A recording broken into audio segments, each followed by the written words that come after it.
ये हमारे इस बार के उत्तराखंड जो लोअर पीसीएस का एग्ज़ाम हुआ था उसके टॉपर बच्चे हैं। ये कनिका डालाकोटी मैम हैं। इन्होंने सप्लाई इंस्पेक्टर के पद पर ऑल ओवर उत्तराखंड में 5वीं रैंक हासिल की है। और ये प्रमोद दानू हैं। इन्होंने उत्तराखंड में डिप्टी जेलर के पद पर 5वीं रैंक हासिल किया है। इनके लिए विशेष रूप से एक बार क्या हो जाए, ताली हो जाए। और आशीष गुरुरानी, इन्होंने सप्लाई इंस्पेक्टर की पोस्ट पर 8वीं रैंक हासिल की है। इनके लिए भी एक बार तालियां।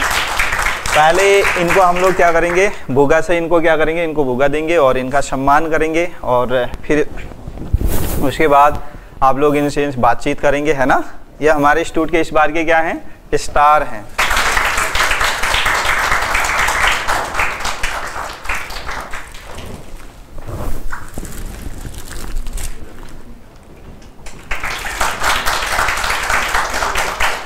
डिप्टी जेलर के पोस्ट पर 5वीं रैंक मिली है इनको। आशीष गुरुरानी, इन्होंने 8वीं रैंक हासिल की है। ऑल ओवर उत्तराखंड में सप्लाई इंस्पेक्टर के पद पर इनका चयन हुआ है। सभी हमारे इंस्टीट्यूट के प्रिय छात्र रहे हैं। तो आप इन लोगों से क्या करेंगे, आप इन सभी से क्या करेंगे, आज इंटरेक्शन करेंगे अच्छे से, है ना। ये प्रमोद दानू है।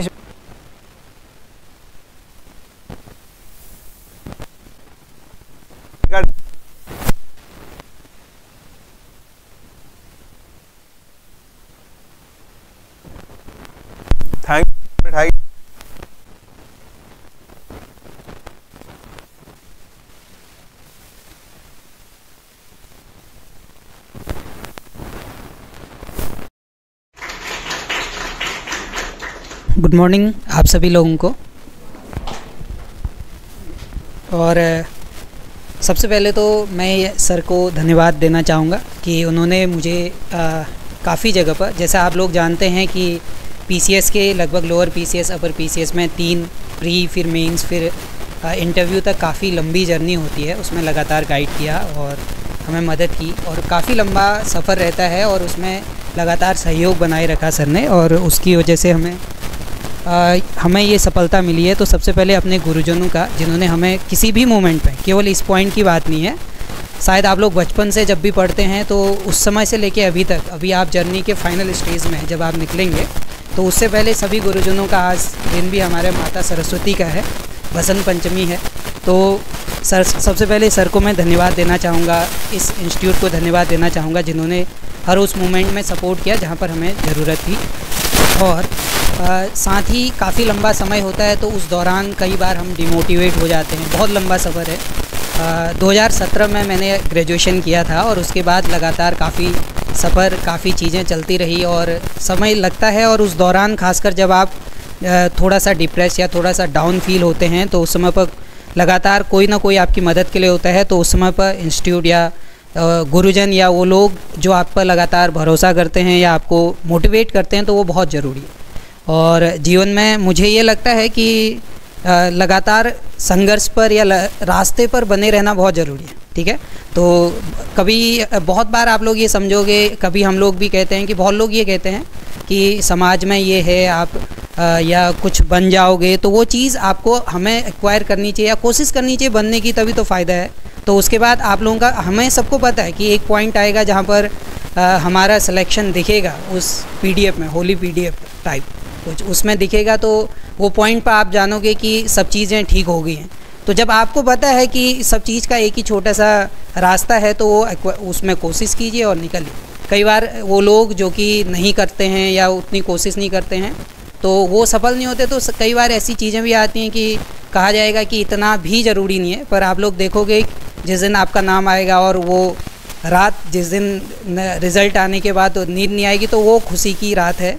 और वो बात है कि हाँ, आपने एक संघर्ष इतना लंबा किया और वो इस तरीके से मुकाम पर पहुंचा, ठीक है। और एक बहुत खूबसूरत जर्नी होती है। अभी तो कुछ समय पहले आप शायद बात करते तो हमें भी थोड़ा सा संशय रहता कि क्या होगा क्या नहीं होगा। तो इसके बाद जब आपका रिज़ल्ट आता है उस समय पर आप लोगों को फील होता है कि हाँ, पीछे मुड़ के देखते हैं तो हाँ, कि लगता है कि कुछ अचीव किया है, कुछ अच्छा किया है। और आप लोग भी जर्नी हमेशा तैयारी कीजिए और अभी चीज़ें बदलते चली जा रही हैं, जैसे कि आप लोग ऑनलाइन भी बहुत सारी चीज़ें मिलते रहती हैं, पर ऑफलाइन या कोई आपको समझाने वाला, कोई लगातार बताने वाला बहुत ज़रूरी है। क्योंकि ज्ञान तो बहुत है ना, दुनिया में देखोगे तो नॉलेज इतनी है, उत्तराखंड खोलोगे, किसी अच्छी लाइब्रेरी में जाओगे तो हज़ारों बुक मिलेंगी, पर आपको ये भी पता चलना चाहिए कि कौन सा एग्ज़ाम आप प्रिपेयर करें और उसकी तैयारी के लिए कितना पढ़ना है।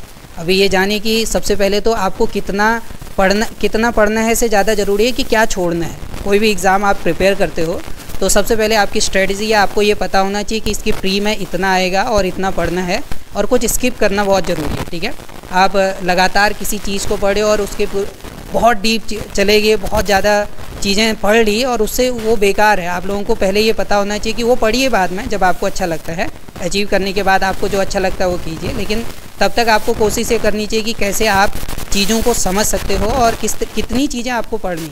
उदाहरण के लिए मैंने हिंदी नहीं पढ़ी आज तक, मेरे बहुत सारे एग्ज़ाम्स में अभी भी नहीं पढ़ी। ये एग्ज़ाम था जिसमें हिंदी आई नहीं है, वरना बाकी बहुत सारे एग्ज़ाम्स में अभी तक मैं हिंदी नहीं पढ़ी, या उसके बाद वो चीज़ बनती नहीं है। तो वो कभी कोई क्वेश्चन किसी पेपर में मैं अपेयर होता है तो 20 में से 6 नंबर 7 नंबर, पर वो चीज़ है, कुछ कमियां कुछ गलतियां हमने की, आप उसको बेहतर कर लेंगे तो और जल्दी सफलता मिलेगी। और ये जो चीज़ है वो सच में ऐसा है कि जिसके लिए आपको प्रयास करना चाहिए ज़िंदगी में और अच्छा करना चाहिए। ठीक है, और एक और चीज़ मैं कहूँगा कि जो सच में, हम खुद से झूठ नहीं बोल सकते। कई बार ऐसा होता है कि हम दूसरे को झूठ बोलते हैं, अरे ये हो गया, या कुछ भी जो भी लॉजिक दे देते हैं, पर आप अपने लिए कार्य कीजिए और अपने को पता चलेगा तो कभी आप खुद से झूठ नहीं बोल सकते। तो जो लोग असफल होकर बाहर जाते हैं तो वो कहीं ना कहीं उन्होंने उतनी मेहनत की नहीं, और यही सच्चाई है। और जो सही में, या वो ऐसे लोग होते हैं जो लगातार अपने को इम्प्रूव नहीं कर रहे होते। पहली असफलता मिलती है तो उस समय पर आपको एनालाइज करना ज़रूरी है कि क्या कमी रहेगी, और वो करते नहीं हैं या वो समझते नहीं हैं अपने गुरुजनों से या बातचीत में, या हम कई लोग तो ऐसे हैं रिजल्ट भी नहीं देखते। तो इस तरीके से कैसे आप लोगों को समझना चाहिए कि हमें कोशिश ये करनी है कि लगातार इम्प्रूव करें और अच्छे बनने की कोशिश करें ताकि वो पॉइंट पर पहुँचे। और ये भी है कि बहुत सारे लोग बोलते हैं कि बहुत कंपटीशन है, रियली है कि कंपटीशन कुछ भी नहीं है। क्योंकि अगर आप सीरियस एस्पिरेंट हो गए, सीरियसली उस जोन में आ गए, तो आप लोगों को पता चलेगा कि कुल 2% 3% लोग हैं जो सच में इस चीज़ की तैयारी करें या इसकी कोई, बाकी सब कोई पेपर दे देगा कोई किसी तरीके से। तो आपको चूज़ करना है, इतने अच्छे माहौल में हो या इतने अच्छे सिस्टम में आप लोग बैठे हो तो किस तरीके से आगे बढ़ सकते हैं। और सब कुछ आसान है, जैसे वो कहा जाता है कि आसानी से चीज़ों को आप लोग आगे बढ़ाते रहिए, समझते रहिए, पढ़ते रहिए। और सारी कहानियाँ, मतलब एक फेरी टेल्स टाइप कहानियाँ होती हैं, बहुत सारी कहानियाँ लिखते हैं, सुनते हैं, तो उन कहानियों में एक आप लोगों की भी कहानी होगी। जैसे आज हमें सौभाग्य मिला है कि वो पॉइंट पर पहुँचने का, और इसके साथ हम ये भी कोशिश करेंगे, या ये आज मैं यहाँ पर भी वादा आप लोगों से भी करना चाहूँगा कि आगे के लिए भी प्रयास करिए और बेहतर कर सकें। जर्नी है, आप लोग भी बहुत ऊपर प्रयास कीजिए, अपर पीस कीजिए, ऐसी सब चीज़ें, ठीक है, क्योंकि उसके बाद ही आपके जीवन में उसके बाद कुछ और करना है वो भी कर सकते हैं। कभी ज़िंदगी तो क्या है, प्रयास और चीज़ें नई नई सीखने और सब चीज़ों का ही नाम है।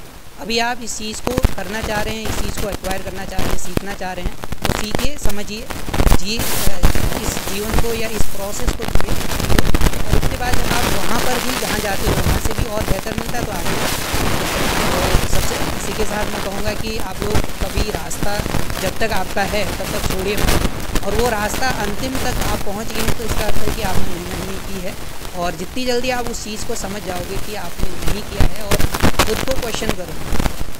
अगर कोई एक पेपर देके आते हो तो खुद को क्वेश्चन कीजिए, और उसके साथ जो कमी है तो वो डिस्कस कीजिए टीचर से और सबसे कि इसको कैसे अच्छा किया जा सकता है। ठीक है, तो दुनिया में कभी ऐसा दुख होता है, मेरे लिए तो खासकर, मैं सर से भी बात कर रहा था कि हिस्ट्री मेरा बहुत पसंदीदा सब्जेक्ट है। बहुत लोगों को बोरिंग लगता है, पर मेरे लिए वो लोग हैं जो, जब मैं किसी समय पर असफलता या किसी समय पर दुखी होता हूँ तो मुझे ऐसा लगता है कि वो कैरेक्टर मुझसे आगे बात कर रहा है। वो 20 साल का अलेक्जेंडर जो निकला होगा अपने घर से दुनिया जीतने के लिए, आज आप लोग सब लोग, हम लोग 20 साल से ऊपर कई एज में हैं, या वो चंद्रगुप्त मौर्य, या वो कई ऐसे कई एग्जाम्पल हैं। इवन आप लोग मॉडर्न हिस्ट्री पढ़ते हैं तो लड़कियों के लिए एक 1942 में क्विट इंडिया मूवमेंट के दौरान एक कनकलता बरुआ करके एक आपकी महिला, छोटी सी बच्ची 17 साल उसने अपनी कुर्बानी दी।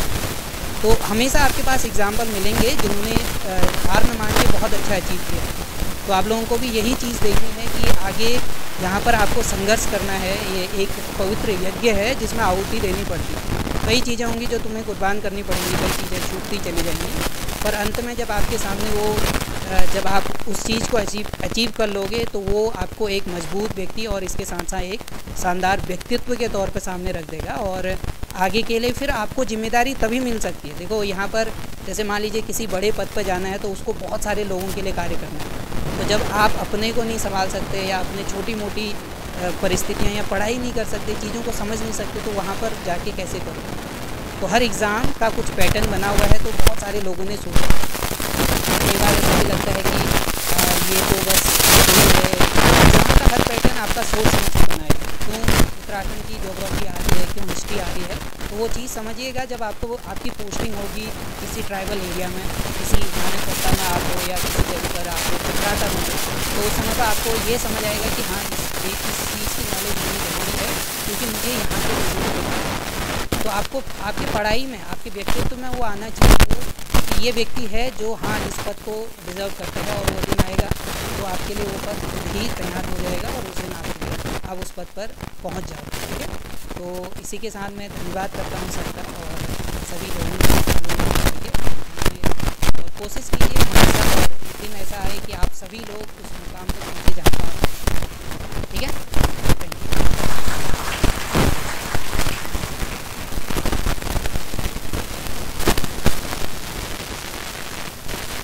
एक और चीज़ है, मैं इसमें जैसे आपको एग्ज़ाम के पैटर्न पर, आप लोग पता नहीं कौन कौन से एग्ज़ाम की प्रिपरेशन कर रहे हैं, तो चीज़ आप लोगों को अपने हिसाब से पता होगा, पर हर एग्ज़ाम का पैटर्न अभी मैं सबसे पहले बात ये है कि आपको ये पता होना चाहिए कि क्या स्किप करना है आज के समय पर। और जैसे हम लोग सर और मेरा तो मुझसे भी बड़ा संघर्ष, मैं साथ ही हम लोग 3 लोग पढ़ाते थे, ठीक है, और इसके साथ साथ पढ़ाते भी थे, और आज 12 तारीख को हम 3 लोगों का एक ही साथ रिजल्ट आया। तो वो संघर्ष जो होता है, तो उन्होंने एक तरीके से हम लोग भी किसी समय पर उतना अवेयर नहीं थे। तो अब मैं वही चीज़ आप लोगों को बताना चाहता हूँ कि आपको एग्ज़ाम जैसे है, तो एग्ज़ाम का फ्री है तो फ्री के लिए भी प्रॉपर पैटर्न दिया होगा, तो सिलेबस ऐसे ही नहीं दिया जाता। क्योंकि हमको बस बहुत दिया ऊपर दिया इतने तारीख को करना है, खत्म कर दिया, तो ऐसा कुछ नहीं है। इसमें आप लोगों को प्रॉपर उसके सिलेबस पर जाना है, उसके टॉपिक्स को क्लियर करना है, उसको और एक्स्ट्रा पढ़ने से भी बचना है, उसको उस तरीके से क्लियर रखना है। फिर उसके बाद आपने मेंस की प्रिपरेशन में आपको आंसर राइटिंग करना है, क्वेश्चंस किस तरीके से पूछे जाते हैं। इवन इंटरव्यू में मुझे सर यहाँ इंटरव्यू जो कंडक्ट कराया तो उससे काफ़ी मदद मिली मुझे, क्योंकि कुछ बेसिक चीज़ें जैसे मैं गलती करता था तो वो सर ने मुझे गाइड किया, और वो वहाँ पर मुझे काफ़ी मदद मिली कि किस तरीके से रिप्रेजेंट करना है खुद। या कई बार ऐसा रहता था कि कुछ चीज़ें हैं, क्योंकि हम लोग कभी पढ़ाते भी थे, बच्चों से इंटरेक्ट करते थे, तो हम कोशिश करते थे कि चीज़ों को और सरल कर सकें, पर वही चीज़ मेरे साथ हो रही थी मैं उस समय पर। तो मुझे ये था कि पीछे बैकग्राउंड बनाइए तब चीज़ों को आइए, तो वो लेकिन हमें समझना पड़ेगा कि किस जगह पर किस तरीके से बात करनी चाहिए, क्योंकि जो सामने बैठे हैं वो ऑलरेडी बहुत अवेयर हैं, बहुत चीज़ें जानते हैं, तो उनको उस रेफरेंस की ज़रूरत नहीं, उस बैकग्राउंड की ज़रूरत नहीं। क्वेश्चन पूछ रहे तो वो काफ़ी पॉजिटिव उन्होंने सर ने फीडबैक दिए, उसकी मदद से अच्छा मैं कर सका इंटरव्यू में भी। और मेंस में खासकर आप लोग आंसर राइटिंग कीजिए, निबंध लिखिए जितने आप लोग ऐसे लिख सकते हैं ये, क्योंकि ये देखिए यहाँ पर जैसे हमारे लिए भी है कि ये तो अभी पहला स्टेज है, इसके बाद भी पाने के लिए आसमान है पूरा का पूरा। आप लोगों को पता है पैटर्न वही है कि जैसे मैं अपर PCS में अपेयर होता हूँ तो मुझे वहाँ भी निबंध लिखना है, जब मैं UPSC में जाता हूँ तो मुझे वहाँ भी निबंध लिखना है। ठीक है, नहीं है वो क्यों लिखा रहे हैं, वो जब आप समझोगे ना तो फिर आपको पता चलेगा कि हाँ ये पैटर्न क्यों बना, क्यों लिखा रहे हैं, क्योंकि वो चाहते हैं कि आपके अंदर वो व्यक्तित्व आए कि जो उन चीज़ों को सॉल्व कर सके जो आपके सामने आएंगे रियलिटी। ठीक है, वो निबंध का क्यों है, एग्ज़ाम का आप लोग ये सोचिए कि पैटर्न ऐसा क्यों है, तो वो हर एक क्वेश्चन प्रीवियस ईयर का क्वेश्चन देखोगे तो पहले से चेंज हो गया। जैसे पिछला जो हमने एग्ज़ाम दिया मेंस का, तो उसमें एक एक क्वेश्चन सच में UPSC के तरीके से पूछा गया। आपके वो जानना चाहता है कि आप उस पर्टिकुलर चीज़ पर क्या सोचते हैं। बहुत कम ऐसे क्वेश्चन थे जो स्टैटिक थे, उसके अलावा बहुत सारे ऐसे थे जिसमें आपके विचार पूछे गए थे कि आप इस सिचुएशन में क्या कर सकते हो। या ये क्वेश्चन था जैसे नैनो टेक्नोलॉजी पर था, तो उसमें ये कहा गया कि आप अभी इंडिया में एग्रीकल्चर के लिए किस तरीके से प्रयोग है, क्योंकि अभी आपको पता है कि इंडिया में धीरे धीरे खाद्यान्न संकट है या दुनिया में चल रहा है, तो कैसे ये चीज़ें हो सकती हैं। तो अपनी एग्ज़ाम की प्रिपरेशन ऐसी होनी चाहिए कि पर्टिकुलरली इस एग्ज़ाम में इस तरीके के क्वेश्चन आते हैं और इस तरीके से इसकी प्रिपेयर और प्री करेगा, देखेंगे कि स्ट्रेटिक किस तरीके से पूछा जा रहा है। उत्तराखंड प्रिपेयर कीजिएगा, उत्तराखंड बहुत अच्छा कीजिएगा। और मैं तो ये सजेस्ट करूँगा कि हिंदी या इंग्लिश, हिंदी इंग्लिश दोनों लैंग्वेज को भी प्रॉपर लेके, क्योंकि लैंग्वेज अच्छी होनी बहुत ज़रूरी है। ठीक है, तो ये चीज़ आप लोगों के लिए है कि आप लोग इस तरीके से अपने एग्ज़ाम को प्रिपेयर कर सकते। ठीक है,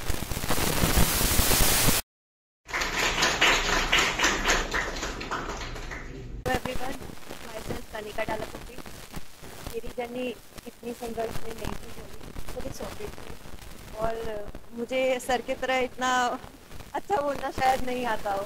तो बेसिक बताती हूँ, मैंने अपना 2021 में ग्रेजुएशन कंप्लीट किया। मेरी बेसिकली 12th में PCM है। मेरे को मेरी मैथ्स और रीजनिंग ने बहुत सपोर्ट किया। मेरी GS बिल्कुल अच्छी नहीं है इतनी, क्योंकि मैंने पिछले 4 मतलब ग्रेजुएशन और अपनी 11th-12th में टोटल साइंस पढ़ी है। मुझे हिस्ट्री, सिविक, ज्योग्राफी मगअप करने में बहुत समय लगा। मेरी मेंस प्री निकालने में मेरी GS ने मेरा बहुत साथ दिया, मेरे रीजनिंग और मैथ्स पार्ट में। जब मुझे मेरा प्री क्लियर हो गया तो मुझे लगा अब मुझे अपनी GS पे काम करना चाहिए, क्योंकि उस टाइम वो पीछे था, 7 में शायद आगे चला गया था, बट अब मुझे उस पर काम करना था।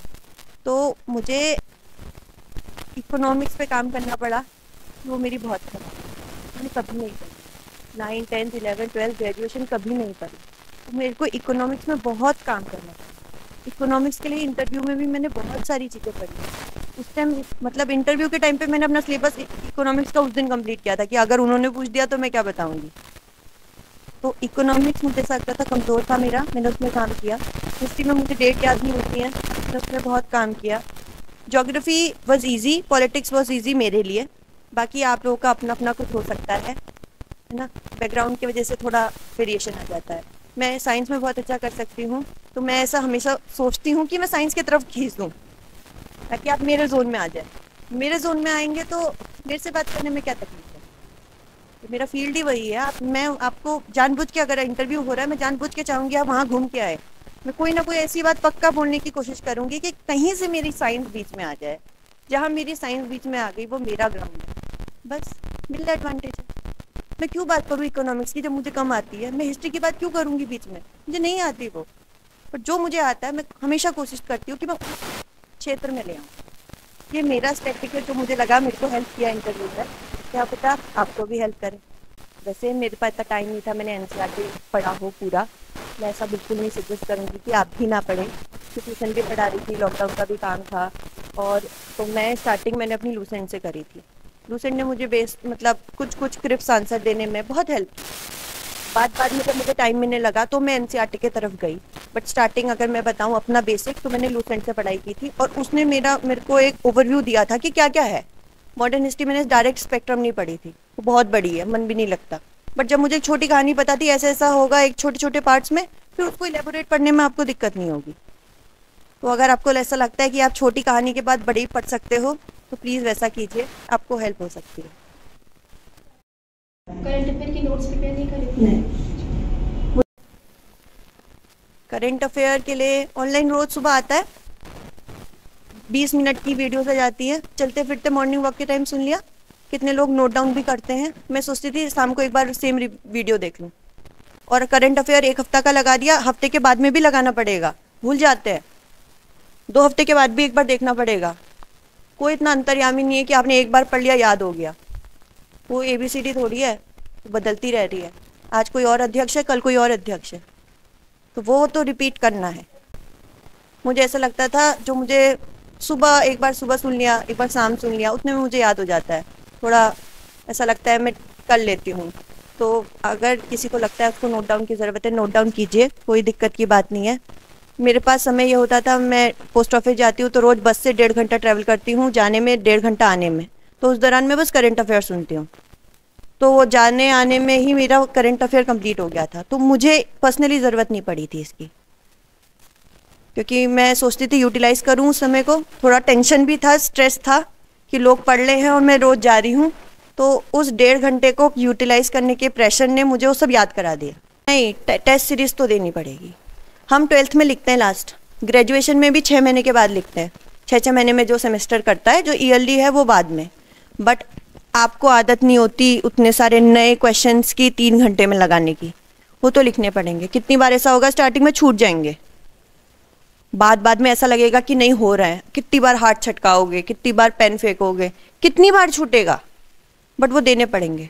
हम 2:30-3 बजे से लिखते थे 5 बजे तक, या 2 बजे से 5 बजे तक दोपहर में।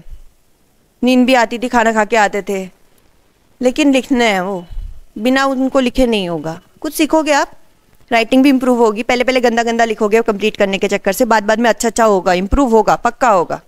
आप कॉपी की फ़ोटो खींच के खुद एनालाइज करना, आपको लगेगा कि आप कंप्लीट कर पा रहे हो। पेन भी जो अच्छी लगती है, जिस पे आपको लगता है आपका हाथ स्मूथ चल रहा है, वो लेनी है। किसी टॉपर की पेन लिख के कोई फ़ायदा नहीं होता। जहाँ आपको लगता है इस पेन से मैं अच्छा लिख सकता हूँ, फ्लो बन रहा है, बस वो पेन सोच लेना, इसी को ले जाना है पेपर के दिन। नॉर्मल सा टेस्ट सीरीज पक्का लिखना, वो बहुत हेल्प करेगी। कभी कभी ना अचानक से नया क्वेश्चन लिखते हैं, सर लोग नया क्वेश्चन देते थे, बहुत देर तक सोचना पड़ता था, अब क्या लिखूँ अब क्या लिखूँ, बट वो सोचना भी तो उसी दौरान है ना, 3 घंटे के बीच में। जैसे अचानक से नए नए सवाल बीच में आएंगे तो उस दिन हेल्प होगी, जब वहाँ नए पूरा पेपर ही नया आएगा।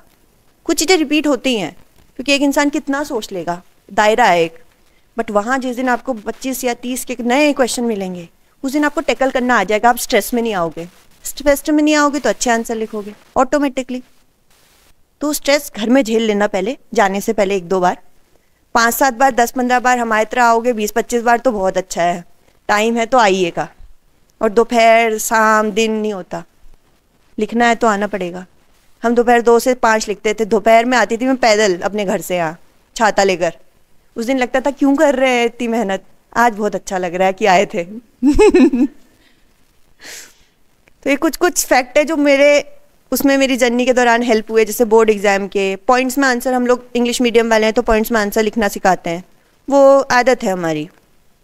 अगर आप पैराग्राफ भी दोगे ना मुझे, मैं ऑटोमेटिकली, मेरा माइंड कहता है इसको पॉइंट बना लूँ, मैं पैराग्राफ पढ़ना पसंद नहीं करती। तो वो भी थोड़ा मेरे को हेल्प किया मेंस के आंसर राइटिंग में। तो आपने जितना भी कुछ सीखा है ना अपने थ्रू आउट द ईयर, उनकी कुछ बातें आपको पक्का काम आएंगी। आप सोचो एक नई स्ट्रेटेजी आप बनाओगे, वो नहीं हो पाता। आप कुछ अपनी पुरानी स्ट्रेटेजी सोचो, आपको क्या करता है मदद, उनको अप्लाई कीजिए।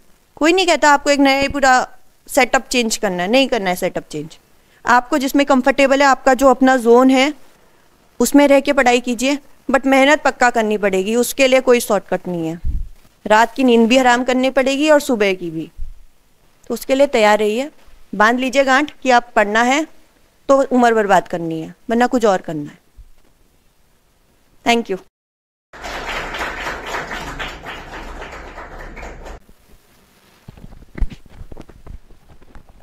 गुड मॉर्निंग सभी को। देखो ऐसा है, 2-4 चीज़ें तो सभी ने बता दी, और अभी भी क्या है ना, देखो हर स्टेज में यहाँ पे बैठे हुए कुछ ना कुछ सीखने को मिलेगा, और ये कहीं ना कहीं तुम्हारी लाइफ में क्या आएगा, काम आएगा। पेपर में भी काम आता है, हर जगह काम आएगा। ऐसा कुछ नहीं है कि जो है कहीं भी कोई भी चीज़ बेकार नहीं जाती है, हर चीज़ें क्या होती हैं कहीं ना कहीं पे काम आती है। जैसे हमारा ही है, हम लोग क्या कहते हैं, सर के पास आते रहते, प्री हुआ था सर के पास, ने कहा सर कुछ तो बता दो, मेंस हुआ था, उन्होंने कहा कुछ तो बता दो, फिर इंटरव्यू हुआ, उन्होंने कहा बिल्कुल। हर स्टेज पे ऐसा नहीं है कि जो है बताया ही बताया है, ठीक है। तो बिल्कुल जो है हमेशा साथ दिया सर ने, ठीक है। कुल मिला के सर से ही मैंने कहा कि सर जो है हमारा इंटरव्यू तो करवा दो, कोई नहीं करवा रहा है संस्था में, ठीक है। तो सर ने ऐसा नहीं कि कभी मना नहीं किया, उन्होंने कहा सर आ जाओ, आप कभी भी आ जाओ, ऐसा कुछ नहीं है, ठीक है। आप कभी भी आके यहाँ पे सर से बात कर लेना, वो जो है हमेशा ही आपकी हेल्प करेंगे, ठीक। तो ये है। अब बाकी तो और मोटिवेशन नाम की कोई चीज़ नहीं होती है, पहले मैं आप लोगों को बता दूं, जब तक आपके अंदर से, खुद के अंदर से नहीं आएगा, ठीक है। तो खुद सोचो कि आखिरकार तुम लोग यहाँ आए क्यों हो, ठीक है। पैसा दे रखा है, किस चीज़ के लिए दे रखा है। देखो एक इन्वेस्टमेंट है, इन्वेस्टमेंट को तुम पॉजिटिव रूप में ले रहे हो या नेगेटिव रूप में ले रहे हो, कैसा तुम लोग लेके जाओगे वो तुम्हारे ऊपर है, ठीक है। हर जगह पे ऐसा नहीं है कि, देखो कुल मिला के क्या है, जहाँ पे भी तुम लोग पैसा लगा रहे हो ना, तो एक चीज़ हमेशा याद रखना कि वो पैसा एटलीस्ट उतना तो वसूल होना चाहिए। आप बताओ, आप लोग किसी का कोई क्वेश्चन हो किसी भी स्टेज पे लेके तो बताओ। करंट अफेयर की नोट्स प्रिपेयर नहीं करे? हाँ, करंट अफेयर का देखो ऐसा है, करंट अफेयर हमेशा कंटिन्यू पढ़ते रहना, ठीक है। करंट अफेयर मत छोड़ना, स्टैटिक पार्ट छोड़ देना, करंट अफेयर डेली पढ़ लेना, ठीक है। क्योंकि करंट तुम्हारे प्री में भी काम आएगी, मेंस आंसर राइटिंग में बहुत काम आएगी, ठीक है, और इंटरव्यू में तो काम आएगी, ठीक है। क्योंकि क्या होता है ना, जैसे हम लोग पढ़ रहे होते हैं इधर उधर, तो जैसे करंट अफेयर होता है ना, तो खुद दिमाग चलता है, उसने कहा अच्छा यहाँ पे एक डाटा ये वाला डाल देता हूँ, ठीक है। वो क्या करता है बेसिकली, तुम्हारे क्या कर रहा होता है, नंबर इनहेंस कर रहा होता है, बढ़ा रहा होता है। कहीं पे भी कोई भी तुम, जैसे क्या ना, एक ने सीधा सीधा लिख दिया, ठीक है, और दूसरे ने क्या कर रखे, थोड़ा बहुत डाटा दे रखा है, तो क्या होगा कि थोड़ा सा अच्छा लगेगा देखने में, ठीक है। तो ये है डेली बेसिस पे पढ़ना है। और सोर्स का क्या है, सोर्स तो इतने सारे हैं, यूट्यूब खोलो सोर्स ही सोर्स हैं, सर ही देते हैं, सर के पास ही जो है मंथली में आपको जो है हर बार PDF मिल रही है, क्लासेस मिल रही हैं, वो देखो, ठीक है। या और भी बहुत सारे सोर्स हैं, कोई अच्छी किताब, कोई मंथली मैगजीन ले लो, ठीक है, या ईयरली मैगजीन ले लो, ठीक है। जैसे क्या है ना, कुछ पार्ट जैसे क्या है स्पोर्ट्स वाला पार्ट है, या जैसे कोई प्राइज वाले पार्ट हैं, इनको क्या करो एग्जाम से पहले 2-4 बार रिवाइज कर लो। ये कोई ज़्यादा पढ़ने के नहीं होते हैं, ये 2-4 बार पढ़ो वैसे। और हाँ, करंट अफेयर पढ़ते रहोगे ना तो याद भी रहता है कि इस बार इसने जीता था, अगली बार वो, वही रहते हैं ना, वही आगे पीछे हो रहे हैं, ठीक है। तो मतलब वही चीज़ें हैं, अगर कंटिन्यू पढ़ रहे होगे तो जो है समझ में आता रह जाएगा और वो याद भी होता जाता है, ऐसा कुछ नहीं। नोट से नहीं बनाने, पढ़ो सिंपल, बस और कुछ नहीं करना। या बाकी तुम्हारी मर्जी, नोट से बनाना चाहो, तुमको उनका देखो राइटिंग स्पीड अच्छी, वो स्पीड भी चाहिए, तो लिखने के लिए तो लिखना ही पड़ेगा, ठीक है। तो इतना है, पढ़ना पड़ेगा, चाहे मैगजीन से पढ़ो, चाहे यूट्यूब से पढ़ो, चाहे सर के नोट से पढ़ो, कहीं ना कहीं से पढ़ना पड़ेगा, ठीक है। बाकी और बताओ, किसी के और कोई क्वेश्चन हो तो। निबंध और ऐसे कैसे प्रिपेयर कर रहा है? निबंध और ऐसे प्रिपेयर करने के लिए देखो, मैं एक चीज़ तुमको बताता हूँ। सबसे पहला, डेली बेसिस पे कोई ना कोई या तो दोहा पढ़ो या कोई ना कोई पोएट्री पढ़ो, ठीक है। ये तुम्हारे बहुत काम आएगी। एक पढ़ना कोई दिक्कत नहीं, ठीक है, एक दोहा पढ़ो, जहाँ पे फिट हो रहा है वहाँ पे लगा देना। अब ऐसा नहीं जबरदस्ती लगा दिया, ठीक है, पता चला कुछ और था और जबरदस्ती तुमने कहा नहीं जी दोहा बोला था लगाना है, एक लगा दिया, ऐसा नहीं, ठीक है। होता है ना, जैसे महिला सशक्तिकरण के क्या करो, दोहे निकालो, ढूंढो, मेहनत करनी पड़ेगी, ऐसे नहीं होगा। किसी के और के नोट से मत उठाना, खुद मेहनत करना, ढूंढना, मिलेंगे सब जगह से, ठीक है। हालांकि डाटा मिल जाता है, ऐसा नहीं है। महिला सशक्तिकरण जैसे टॉपिक दे रखे हैं ना, ठीक है। और एक चीज़ बताऊँ, जब तक सिलेबस के अकॉर्डिंग तैयारी नहीं करोगे, ठीक है, तो फिर ऐसे ही हर बार आओगे, कोई ना कोई हम में से कोई एक और आएगा मोटिवेशन देके, वो भी चला जाएगा, ठीक है। ये ऐसा होता है एक्चुअल में, ठीक है। तो कुल मिला के आप लोग ये देखो, ठीक, और दोहे पढ़ो, ठीक है, निकालो, अलग से ढूंढो और उनको रिवाइज करो। क्या है, देखो जैसे टॉपिक दे रखे हैं, महिला सशक्तिकरण दे रखा है, ठीक है, तो निकालो, महिला सशक्तिकरण के तो कई मिल जाएंगे, महिलाओं से रिलेटेड तो इतने सारे दोहे हैं, ठीक है। कुछ अच्छे कोटेशन निकालो, ढूंढो, महात्मा गांधी जी ने ये कहा था, ठीक है, सुभाष चंद्र बोस जी ने ये कहा था, ठीक है। तो ये सारी चीज़ें हैं, ढूंढो, कहीं से मिलेंगे, क्यों नहीं मिलेंगे। एक दिन मेहनत तो करो, ये तो करना पड़ेगा तुम लोगों को, ठीक है।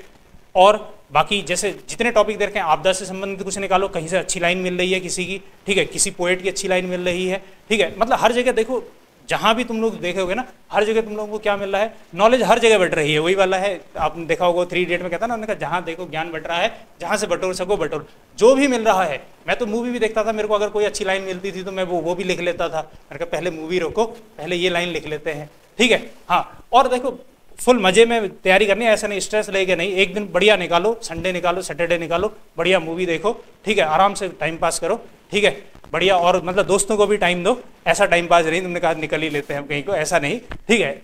दोस्तों को भी टाइम दो, ठीक है, हम तो नहीं दे पाए, ठीक है, हमारे आप में कुछ हो रहे हैं, ठीक है, हम नहीं दे पाए, तुम तो दो, ठीक है। हाँ, वो हमको लास्ट में आके पता चला ना कि ऐसा भी होता है, हम लोग तो जो है ऐसा ही। अब हमको पता चला कि दोस्तों को भी टाइम देना चाहिए, ठीक है। चलो ये हो गया। तो ये मतलब मेरी एक चीज़ ये ध्यान रखना, अगर तुमको आंसर राइटिंग ये तुमको बहुत हेल्प करेगा, ये तुम्हारे नंबर बढ़ाने में बहुत ज़्यादा सहायक रहेगा, ये सारी चीज़ें, ठीक है। तो ये कोटेशन वाली चीज़ें तो ध्यान देना, क्योंकि आजकल इसी के नंबर मिल रहे हैं। तुम लोग ट्रेंड भी देख रहे होगे, किसी भी कॉपी उठा के देखो, ठीक है, तो दोहे मिलते हैं बढ़िया अच्छे खासे, ठीक है। एक स्टार्टिंग में, एक बीच में, एक कहीं अंत में डालने के लिए ये करो तो ये हो जाएगा। बस और कुछ बताओ सर। जैसे मैं टाइम टेबल बनाता हूँ ना, पढ़ाई करने के लिए मैं टाइम टेबल बनाता हूँ, तो कुछ तो ठीक चला टाइम टेबल, उसके बाद से फिर वैसे ही आता है। मतलब तुम्हारे लिए भी एक बात है, एक काम करो, डायरी लाओ, डायरी में लिखो, टाइम टेबल मत बनाओ। सुबह सुबह डेली का क्या बनाओ, टाइम टेबल बनाओ। क्योंकि देखो एक महीने के लिए टाइम टेबल बना के कोई फायदा है नहीं, या 1 साल के लिए टाइम टेबल, क्योंकि तुमको नहीं पता है ना आगे क्या होना है। डेली का टाइम टेबल बनाओ, सुबह उठो, लिखो कि आज ये करना है, ठीक है, और शाम को सोने से पहले एक बार टिक मार लो, ठीक है। और जो चीज़ नहीं हो पाई है उसको एनालाइज करो कि आज ये आखिरकार हुई क्यों नहीं। चलो आंसर राइटिंग का भी थोड़ा बहुत मैं बता देता हूँ आप लोगों को। आप लोग क्या करो ना, एक काम करना, जाना, आंसर राइटिंग का ऐसा कुछ वो नहीं होता है कि कब शुरू करना है। लोग कहते हैं ना कि हम लोग पढ़ रहे हैं, कब से आंसर राइटिंग शुरू करनी है, आज ही से करो। करंट अफेयर पढ़ रहे होगे, सुबह पढ़ा है, एक क्वेश्चन खुद बनाओ, ठीक है, उसको सोच के कि आखिरकार ये क्या क्वेश्चन बनाया जा सकता है, ठीक है, और फिर खुद ही लिख दो 25 शब्द में, ठीक है। कितने ही होते हैं 25 शब्द, नहीं लिख सकते हो 25 शब्द तो लिख ही दोगे ना, ठीक है। देखो लोग कहते हैं ना आंसर राइटिंग की प्रैक्टिस, आंसर राइटिंग की प्रैक्टिस करनी तो पड़ती है, क्योंकि स्किल है। आंसर राइटिंग क्या है, एक स्किल है, और स्किल क्या है, सीख के आते, जितना करोगे उस काम को, स्किल उतनी अच्छी होती जाएगी तुम लोगों की, ठीक है। और दूसरा ये भी है कि लोग मतलब आंसर राइटिंग के पीछे ऐसे पागल हुए रहते हैं। कभी 10th में पूछा तुमने आंसर राइटिंग कैसे करेंगे, पेपर आने वाला है हमारा, नहीं ना। बस एक बार बताया, उन्होंने कहा देखो एक इंट्रोडक्शन लिखना है, एक बॉडी पार्ट अच्छा खासा बनाना है, कंक्लूजन लिखना है, बस यहाँ हेडिंग ही तो नहीं बनानी होती है, बाकी तो करो, ठीक है, वही है, बुलेट पॉइंट में लिखो, हेडिंग भी बनाओ, कोई दिक्कत नहीं है, लेकिन ये इंट्रोडक्शन ये बॉडी पार्ट ये नहीं लिखना होता है। हालांकि जो क्वेश्चन की डिमांड है वो हेडिंग बनाओ, बुलेट पॉइंट में बना दो, क्या दिक्कत आ रही है, ठीक है, ईजी है। डेली लिखो, रोज लिखो, एक क्वेश्चन लिखो, चाहे 25 शब्द का ही लिखो, ठीक है। सोचो उसी को, फिर क्या करो, जैसे अभी लिखा है फिर सोचो कि अच्छा ऐसा लिखा था, दिन भर उसी को सोचो, ठीक है, कि इसको और अच्छा कैसे बनाया जा सकता है, क्या शब्द में जो है हेर फेर किया जा सकता है। या पिछले पेपर उठाओ, इतने सारे हैं पेपर, ठीक है, एक दिन सभी का इंट्रोडक्शन ही इंट्रोडक्शन लिख के देखो, ठीक है, केवल इंट्रोडक्शन लिख के देखो, ठीक है, क्योंकि यार ना मन नहीं लगता है शुरुआत में, ठीक है, ये सारी चीजें ऐसी है ना, मन नहीं लगता है, तो एक दिन इंट्रोडक्शन ही इंट्रोडक्शन लिख दो सभी के, देखो कि क्या हो रहा है, ठीक है। फिर दूसरे दिन क्या करना, अब देखना उसी को इंट्रोडक्शन के 3-4 पार्ट में देखना, पहले दिन जो इंट्रोडक्शन लिखा था दूसरे दिन फिर इंट्रोडक्शन लिखना, ठीक है, और एक बार पहले उसको पढ़ना फिर इंट्रोडक्शन लिखना कि अब इसमें थोड़ा सा क्या चेंज करना है। 3-4 बार लिखो अच्छा खासा, अरे ये खुद ब खुद तुम्हारा क्या हो जाएगा, सब कुछ सही हो जाएगा, ठीक है। और किसी को कोई दिक्कत हो तो बताओ। किसी एक सब्जेक्ट के लिए 2 बुकें या 3 बुकें पढ़ लेते हैं, हाँ, तो अगर हम पढ़ते हैं तो जैसे एक बुक से अगर हमने पढ़ा तो हमारी समझ में आ गया और याद भी हो गया पढ़ा, हम दूसरी बुक पर अगर जाते हैं तो आगे उसको अगर पढ़ेंगे तो ऐसा लगता है कि पीछे की बुक का भूलते जा रहा हूँ और वापस उसी बुक पर आगे फिर उसी को पढ़ने बैठ जाते हैं, तो इसको कैसे रोक सकते हैं? पहले तो आप अपने आप से ये पूछो कि आप लोग यहाँ पीएचडी करने आए हो या जो है कॉम्पिटिटिव एग्जाम निकालने आए हो। अगर पीएचडी करनी है तो 10 बुक पढ़ लेना, और कॉम्पिटिटिव एग्जाम निकालना है तो कोई एक अच्छी बुक बहुत बार पढ़ लेना, ठीक है, बाकी तुम्हारे ऊपर है। अगर पीएचडी करनी है, देखो एक होता है ना इंटरेस्ट होता है, हाँ तुमको किसी चीज़ में इंटरेस्ट है, उसकी बहुत सारी बुक पढ़ लो। अब 10 सब्जेक्ट, इतने सारे सब्जेक्ट हैं, अभी देखोगे आप लोग इतने सारे सब्जेक्ट हैं, सब पढ़ने होते हैं, सब रिवाइज करने होते हैं। अगर उसी को 10-10 किताबें अलग अलग पढ़ेंगे ना तो हर किसी की लैंग्वेज अलग होती है, ठीक है, और हर किसी का क्या होता है, थोड़ा बहुत लैंग्वेजेस में चेंज होता है। देखो एक्चुअल में हमारा दिमाग जो है ना वो पिक्चर्स को क्या कर रहा होता है, ग्रैब कर रहा होता है, ठीक है। ये शब्द याद नहीं हो रहे थे, वो पिक्चर भी देखो, कई बार ऐसा होगा कि आंखें भी बंद की तो कॉपी में लगता है ना, उसने कहा हाँ यहाँ पे एक चीज छूट गई है, ठीक है। कई बार ऐसा होता होगा, अगर तुमने नोट्स कई बार पढ़े होंगे तो अगर मेंस में अगर सेम टाइप का आंसर क्वेश्चन पूछ लिया ना तो वहां पे तुमको लगेगा कि ऐसा है कि एक चीज तो कुछ छूटी थी, बगल में एक डायग्राम तो बनाया था मैंने, वो छूट रहा है, तो दिमाग क्या करता है, वो पिक्चर्स को वो करता है। अब तुम हर बार नई पिक्चर ले आ रहे हो उसके पास, ठीक है, तो वो क्या नहीं कर पाएगा, उसको कंसोलिडेट नहीं कर पाएगा, ठीक। तो ये सारी चीजें हैं, एक सोर्स रखो, उसको बार बार रिवाइज करो, और कुछ नहीं। दोबारा से सर का बहुत बहुत धन्यवाद।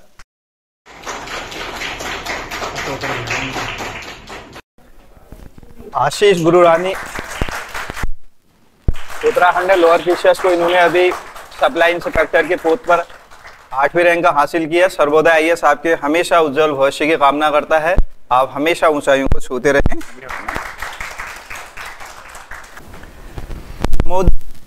सर्वोदय आईएएस आपके हमेशा उज्जवल भविष्य की कामना करता है, आप हमेशा ऊंचाइयों को छूते रहें।